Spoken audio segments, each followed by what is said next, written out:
তো সেদিন বিকেলে হুট করে দেখলাম আমার হচ্ছে বাগানে যে সব ফুলগুলো ছিল সেটার ভিডিও এখন আমি আসলে আপলোড করিনি, বাট খুব সুন হচ্ছে ভিডিওটা আপলোড করব।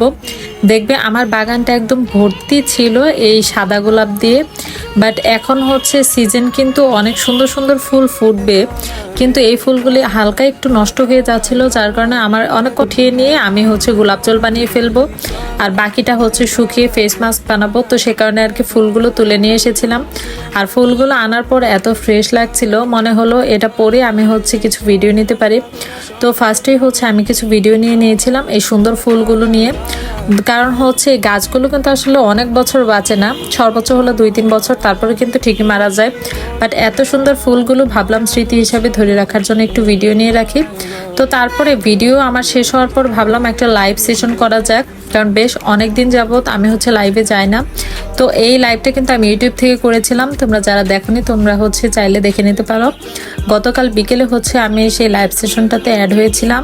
দেখতে দেখতে কিন্তু উইন্টার সিজন একদম চলে এসেছে, আর উইন্টার সিজনে কিন্তু প্রচুর পরিমাণে বিয়ের অনুষ্ঠানগুলো পাওয়া যায়। আর বিয়ের প্রোগ্রামে মেয়েরা কিন্তু সবাই হচ্ছে চুলের খোপায় একটু ফুল দিতে পছন্দ করে। আর যেহেতু আমার বাগানে এত সুন্দর ফুল আছে, আমার কিন্তু আর বাইরে থেকে কিনে আনার কোনো প্রয়োজন হয় না, আমি এই ফুলগুলোকে খুব সুন্দর করে চুলের খোপায় দিতে পারি।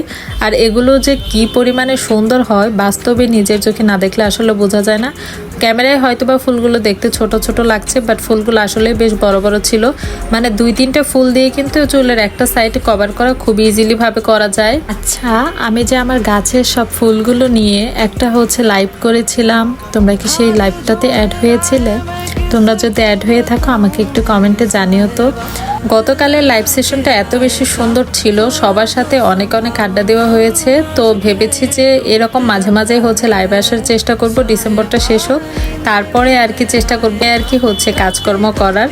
আসলে হচ্ছে সময়ের সাথে মেনটেন করে উঠতে পারছি না, যার কারণে আসলে থাকারও সুযোগ পাচ্ছি না। বাট খুব শীঘ্রই চেষ্টা করব সব ধরনের ঝামেলাগুলো শেষ করে কাজে যেন ফিরে আসতে পারি। ও হ্যাঁ, কালকে অনেকেই দেখলাম লাইভে এই কমেন্টটা করেছো, বাট আমি আসলে তখন খেয়াল করিনি। লাইভ সেশনটা শেষ হওয়ার পরে দেখলাম এই কমেন্টটা হচ্ছে তোমরা পিন পোস্ট করে রেখেছো, যে আমি হচ্ছে ইডেন নিয়ে মাঝে মাঝেই পোস্ট করি, ইডেনের আপুর হচ্ছে ড্রেস সেলের বিষয়ে। তো আমি ইডেনের স্টুডেন্ট কিনা সেটা হচ্ছে জানতে চেয়েছ। হ্যাঁ, আমি ইডেনে হচ্ছে পড়াশোনা করি, এবার 3rd ইয়ার ফাইনালে হচ্ছে পরীক্ষা চলছে আমাদের, যার কারণে এখন খুব একটা অ্যাক্টিভ থাকতে পারছি না।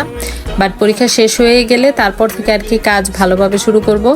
আর ইডেনের যারা আপুরা হচ্ছে আমার ভিডিও দেখো, তোমরা হচ্ছে একটু কমেন্টে জানিও তো যে তোমরা কে কে ইডেনে পড়ো, বা হচ্ছে আমার ব্যাচমেট কেউ থাকলে তোমরাও একটু হাই করে দিও। আমাদের ইডেনের অনেক আপুরাই